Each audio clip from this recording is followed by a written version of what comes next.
자, 여러분들과 함께 에베소서 1장 20절부터 23절까지의 말씀을 살펴보겠습니다.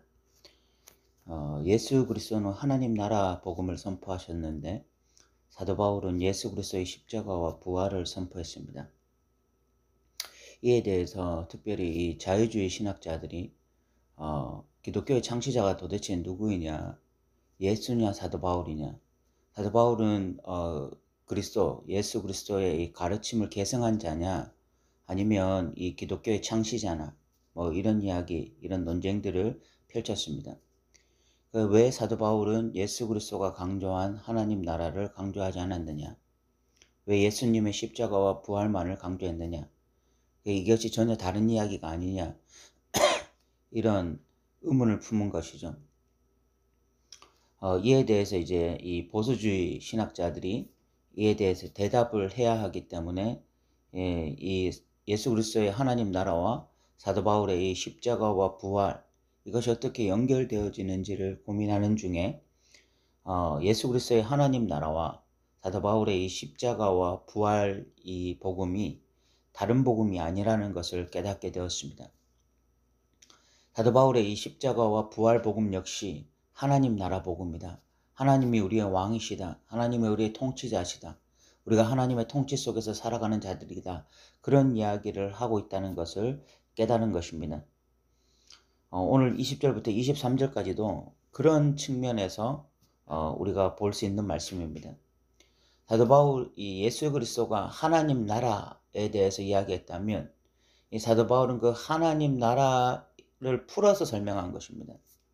그 하나님 나라, 예수 그리스도가 하나님 나라의 메신저로서 이 땅에서 하나님 나라에 대해서 열심히 선포하셨다면 사도 바울은 이제 예수 그리스도가 하나님 나라의 왕으로 등극하셨다. 메시아에서 이제 그 나라의 왕이 되셨다라는 선포를 하고 있는 것이죠.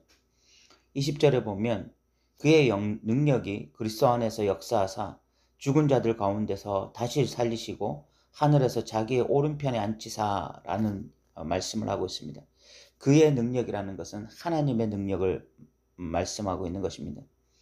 19절에서 우리에게 베푸신 능력의 지극히 크심이 어떠한지를 너희에게 알기를 원한다 라고 이야기했고 20절에서 그 하나님의 능력이 무엇인지를 이야기하고 있는데 예수 그리스도를 죽은 자 가운데서 살리셨다. 결국 하나님의 이 부활의 능력을 말씀하는 것입니다. 죽은 자를 살리신 부활의 능력. 그런데 그 부활의 능력에서 그치지 않고 그 예수 그리스도가 지금 하늘에서 자기의 오른편에 앉으셨다라고 이야기하고 있습니다. 왕 옆에 앉아 있는 사람은 그 왕의 후계자를 의미합니다. 다른 말로 하면 다시 왕이 될 사람을 의미하는 것입니다. 그러니까 이 오른편에 앉았다라는 것은 통치권을 의미하는 것입니다. 왕의 통치권. 이제 예수 그리스도가 죽으셨다가 부활하셔서 승천하셔서 지금 하나님 우편에 앉아 계시는데 이것이 무엇을 의미하는 것인가 하면 바로 예수 그리스도가 이제 왕이 되셨다라는 것을 의미하는 것이죠. 그래서 21절에 보면 모든 통치와 권세와 능력과 주권과 이 세상뿐 아니라 오는 세상에 일컫는 모든 이름 위에 뛰어나게 하시다 라고 이야기하고 있습니다. 통치, 권세, 능력, 주권, 그리고 이 세상과 오는 세상이라고 하는 것은 이 세상이라는 것은 지금 세상, 오는 세상이라는 것은 다시 올 하나님 나라, 완전한 하나님 나라를 의미하죠. 이때 모든 이름 위에 뛰어나게 되었다라고 이야기하면서 또 만물을 그의 발 아래에 복종하게 하셨다라고 이야기하고 있죠. 만물이 예수님의 발 앞에 복종하게 되었다라고 하는 것은 결국은 예수 그리스도가 왕이 되셨다라는 것이죠. 예수님의 죽으심과 부활을 통해서 그리고 예수님이 승천하셔서 하나님 우편에 앉으심으로써 예수님은 이제 하나님 나라의 메신저가 아니라 하나님 나라의 왕으로 등극하신 것입니다. 그러니까 예수 그리스도의 하나님 나라와 이 사도 바울의 이 십자가와 부활이 다른 이야기가 아닙니다. 사도 바울이 십자가와 부활을 강조하는 이유는 그 십자가와 부활을 통해서 예수님이 우리의 주님이 되셨다라는 것을 선포하는 것입니다. 예수님이 우리의 주님이 되셨다라는 것은 예수님이 우리의 왕이 되셨다라고 선포하는 것과 같습니다. 그래서 실질적으로 이 예수님의 십자가와 부활 복음을 제대로 받아들인 자들, 그 복음을 제대로 받아들여서 내가 이제 믿어서 의롭다함을 받았다라고 생각하는 자들의 가장 큰 특징이 무엇인가 하면 주인이 바뀌게 되는 것입니다. 그러니까 사탄을 주인으로 섬기던 상태에서 예수 그리스도를 믿게 될 때에, 예수를 믿는다는 것이 무엇입니까? 예수를 믿는다는 것이 예수님이 내 죄를 위해서 죽으시고 부활하셨다, 이것만 믿는 것이 아니라 결국 그분이 하늘로 승천하셔서 지금 하나님 보좌 우편에 앉아 계신다라는 것까지 믿는 거예요. 그 하나님 보좌 우편에 앉아 계신다라는 것이 무엇을 의미하는 것입니까? 예수 그리스도가 이제 우리의 왕이 되셨다라는 것을 믿는 거죠. 그러니까 정말 예수를 믿게 된 자는 예수에 대해서 두 가지 관점이 분명하게 생기게 되어집니다. 하나가 예수님이 우리의 구원자시다. 예수님의 보혈의 피로 말미암아 우리가 죄사함을 받았고 하나님의 백성이 되었다라고 하는 예수님이 구원자시다라는 이 분명한 확신이 생기게 되어지고, 또 하나가 예수님이 이제 우리의 왕이시다라고 하는 분명한 확신, 분명한 인식이 생기게 되어지는 것이죠. 오늘날 좀 안타까운 것은 한국교회 안에 예수님이 우리의 구원자시다라는 고백은 참 많이 들을 수가 있습니다. 예수님이 우리의 죄를 위해서 십자가에 못 박혀 죽으셨다, 그래서 내 죄가 사해졌다, 이런 것에 대해서는 확신을 하고 고백하는 그런 어떤 성도들이 많이 있는데, 그런데 예수님이 우리의 왕이시다라는 것에 대해서는 인식이 불분명하는 자들이 너무 많은 것 같아요. 믿음의 강도에 따라서 예수님이 우리의 왕이 되실 수도 있고 왕이 되지 않을 수도 있다라고 생각하는 자들이 많은 것 같습니다. 그래서 믿음이 좋을 때는 예수님께 순종하려고 하지만 지금 영적으로 침체된다거나 믿음이 약하다고 생각할 때는 자기 마음대로 해도 되어지는 이런 이중적인 신앙 태도를 가지는 자들이 많은 것 같아요. 그러나 사도 바울의 복음과 예수 그리스도의 복음은 동일한 것입니다. 사도 바울이 예수님의 십자가와 부활을 강조하는 이유는 이제 예수 그리스도께서 모든 것 위에 지금 모든 것들을 복종하기 위한 만왕의 왕이 되셨다라는 것이기 때문에 믿는다라고 하는 것 안에는 예수님께 복종한다, 순종한다라는 의미를 반드시 포함한다는 것을 우리가 좀 기억했으면 좋겠고요. 그리고 그 이후의 문장에 보면 그를 만물 위에 교회의 머리로 삼으셨다라고 지금 말씀하고 있는데, 이것은 번역이 잘못되었습니다. 만물의 머리이신 예수를 교회에 주셨다라고 이야기해야 됩니다. 그러니까 교회의 머리로 예수님을 삼으셨다라는 것이 아니라 만물 위의 머리이신 예수님이 예수님을 교회에 주셨다라고 이야기해야 되는 것입니다. 그러니까 예수님은 교회의 머리일 뿐만이 아니라 온 만물의 머리이신 것입니다.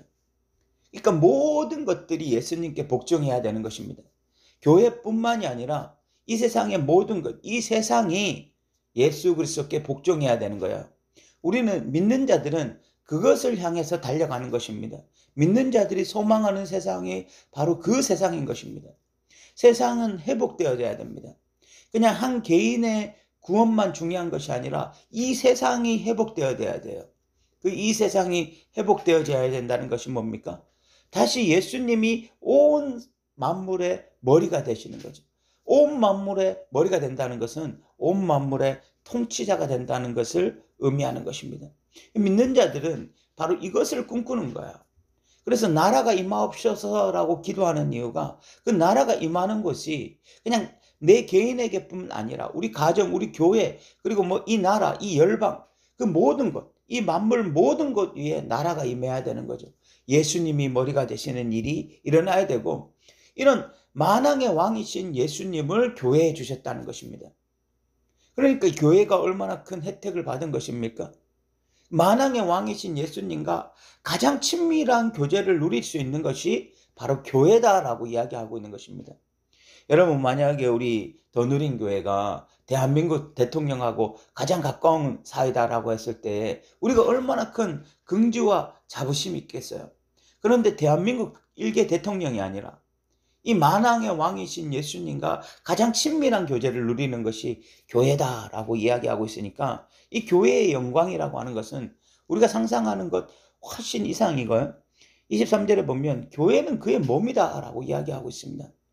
교회가 그의 몸이다라고 하는 아주 중요한 개념, 교회의 중요한 개념이 바로 이 예수님의 몸이라고 하는 것입니다. 예수님의 몸이라는 것이 무엇을 의미하는 것입니까? 예수님이 우리의 머리가 되신다면 교회는 그의 몸입니다. 그 말은 예수님과 교회가 가장 긴밀하게 연결되어 있다라는 것입니다. 이 몸이라고 하는 것은요, 뇌에서 어떤 작용을 하지 않으면 몸은 움직일 수가 없습니다. 뇌사 상태가 되면은 몸이 움직일 수가 없잖아요. 결국은 이 머리에서 모든 것이 나오는 거죠. 마찬가지입니다. 교회라고 하는 것이 예수님이 몸이다라고 할 때 결국 예수 그리스도로부터 교회는 다 운행되어야 되는 것이죠. 그런데 안타깝게도 마이클 호튼 목사님 이런 분들이 쓰는 그리스도 없는 기독교라는 책이나 복음을 부끄러워하는 교회 이런 책들을 보면 결국은 오늘날 예수가 교회의 중심이 되지 못하는, 머리가 되지 못하는 이런 일들이 일어나는 것이거든요. 그래서 교회의 가장 큰 정체성은 예수가 머리가 되실 때만이 교회가 정체성이 유지가 되어지고 예수와 그렇게 긴밀하게 연결되어지는 것, 예수가 머리가 되고 우리가 몸이 되어지는 이 긴밀한 관계가 회복되어질 때는 회복되어져야 교회가 교회다워지는 것이고요. 또 교회가 몸이다라고 할 때는 교회가 유기체다라는 것을 의미합니다. 그래서 누군가는 눈의 역할, 손의 역할, 발의 역할 그런 역할을 하는 거죠. 그래서 손이 발더러 쓸데없다고 말을 할 수가 없습니다. 각자의 기능을 함으로써 교회가 교회다워지는 이런 일들이 일어나는 것입니다. 그러면서 만물 안에서 만물을 충만하게 하신다라고 이야기하고 있습니다. 만물 안에서 만물을 충만하게 하신다라는 것은 에베소서 1장 10절에 말했던 그 모든 것이 그리스도 안에서 통일되게 하려 합니다라는 말과 같은 말입니다. 이 교회를 중심으로 해서 이 회복되어야 될 것이 무엇인가 하면 바로 이 하나님 나라의 질서가 다시 이 땅에 회복되어지는 것이, 뜻이 하늘에서 이루어진 것처럼 땅에서도 이제 이루어지기 시작하는 하나님의 통치의 영역이 회복되어지는 것이 만물이고, 이 회복의 중심에 있는 것이 바로 예수 그리스도다라고 하는 것입니다. 예수 그리스도를 통해서만이 하나님의 통치가 다시 이 땅에 구현되기 시작해 나가는 것이죠. 그렇게 예수 그리스도가 하시는 사역이 뭐냐면 만물 안에서 만물을 충만하게 하는 사역. 만물이 충만해진다라는 것은 부족함이 없는 상태로 가는 것인데, 그 부족함이 없는 충만한 상태는 오직 하나님의 뜻 안에 있을 때만이, 하나님의 통치 속 안에 있을 때만이 일어나는 것이고, 그 하나님의 통치라는 것은 예수 그리스도를 통해서만 일어나는 것이죠. 이에 충만합니다 라고 해서 그것의 어떤 선두주자가 교회다라고 이야기하고 있는 것입니다. 교회가 먼저 충만해져야 됩니다. 교회가 먼저 하나님의 뜻이 구현되는 장소여야 합니다. 교회가 하나님 나라 대사관이 되어야 하는 것입니다. 그래서 교회에서부터 그 하나님의 통치, 예수 그리스도의 다스림, 이것으로 충만해지는 경험들이 일어나야 된다라고 이야기하고 있는 거죠. 오늘 우리는 20절부터 23절까지의 말씀을 살펴보았습니다. 예수 그리스도가 하나님 나라를 강조했다면 사도 바울은 예수님의 십자가와 부활을 강조했는데 이것은 동일한 것입니다. 하나님 나라가 이미 이 땅에 임했고 우리는 이제 예수 그리스도를 우리의 구원자로 섬길 뿐만이 아니라 우리의 왕으로 섬기는 것입니다. 그 왕으로 섬기는 그 공동체가 바로 교회입니다.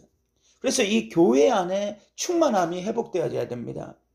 그 예수 그리스도로 말미암는 충만함, 그 충만함이라는 것은 하나님의 통치가 교회 안에 다시 구현되어지고 하나님의 뜻을 따라 운행되어지는 교회가 되어야 되는 것입니다. 이런 교회가 되었을 때에 이런 교회를 통해서 이제 만물이 충만해지기를 소망해야 됩니다.